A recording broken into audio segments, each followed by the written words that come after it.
Mesdames et messieurs, bonjour. Bienvenue sur la chaîne Les vraies nouvelles de l'humanité FHDT. Nous sommes le jeudi 22 novembre 2018. Alors, Gilets jaunes, peuple de France, municipal de 2020. Juste un petit mot sur les Gilets jaunes. J'ai été très heureux de l'avoir fait à Dijon, d'y avoir participé. Un grand merci quand même aux motards qui ont mis une très belle ambiance à cette manifestation du peuple de France. Et ceux qui continuent à le faire depuis, et avec le respect mutuel, vous êtes les héros de ce peuple. Voilà, je tenais à le dire. Toutefois, il ne faut pas espérer grand-chose de nos politiques malsains. Vous avez pu voir comme moi, sur les réseaux, la censure incontrôlée et très souvent en direct de notre chère presse. Et oui, ils n'avaient pas prévu ça, eux. Ils n'auraient tellement pas prévu ça qu'ils n'ont pas pu s'organiser. On a vu la censure en direct. Et pas qu'un peu. Alors si ça, ce n'est pas une preuve supplémentaire que nous ne sommes pas en démocratie dans ce pays, alors qu'est-ce qu'il faut montrer pour en être certain?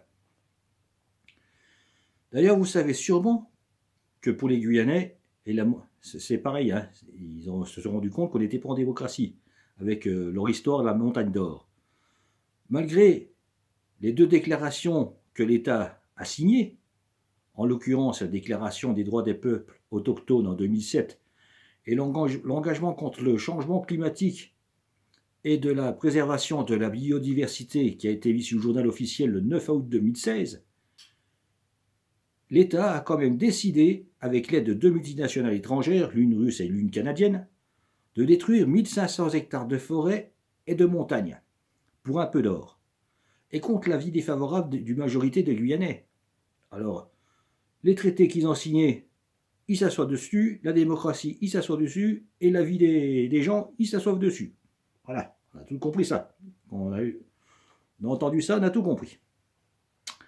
Conclusion, que pouvons-nous négocier avec des gens comme ça? Ces politiques malsains, sans parole, sans honneur, dépourvus d'honnêteté et d'humanité. Alors, je repose la question, que pouvons-nous négocier avec ces gens-là? Eh bien malheureusement, non, rien. On ne peut rien négocier avec des gens comme ça. Puisque très vite, ils se moqueront totalement de ce qui aurait été signé et négocié. Parce que la seule raison de vivre de ces politiques malsains et de ceux qui tirent les ficelles dans l'ombre, c'est de s'enrichir eux-mêmes. Et ils sont absolument prêts à tout pour ça. Tout, à tout. Rien ne sera épargné pour s'enrichir eux-mêmes. Alors notre seule et unique chance de s'en sortir, pour avoir un avenir bien meilleur à très long terme, c'est nous, le peuple de France. Oui, c'est nous, le peuple de France, la seule chance. Il n'y aura pas de personne sacrée, il n'y aura pas un super-héros, il n'y aura pas... Non, la seule chance, c'est nous. Les super-héros, c'est nous. Nous devons pour cela créer une vraie démocratie participative et applicative à dimension humaine. Alors qui aurait pour racine tous les villages et villes de France. Non seulement notre démocratie tenue par plus de 36 000 localités aurait une solidité à toute épreuve, mais permettrait d'avoir des élus à tous les échelons de notre nation, entièrement choisis par les gens de ces localités, et par la même occasion permettre un nettoyage en profondeur de la politique de notre nation qui en a bien besoin. Pour le faire, le peuple de France doit s'unir et présenter leur candidature partout dans les villes et villages de France que c'est possible de le faire. Pour les élections municipales de 2020. C'est la seule solution de nous débarrasser de tous ces gens corrompus, sans violence, de façon méthodique et organisée.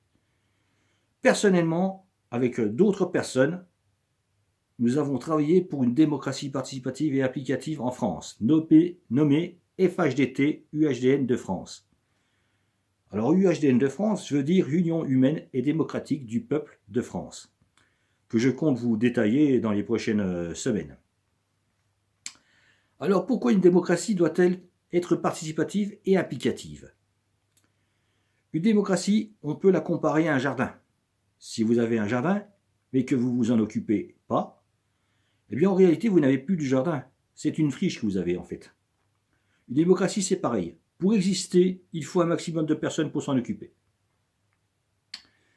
Si vous croyez que c'est impossible parce que vous n'avez aucune expérience et que vous n'avez pas de connaissances dans ce domaine, eh bien moi non plus.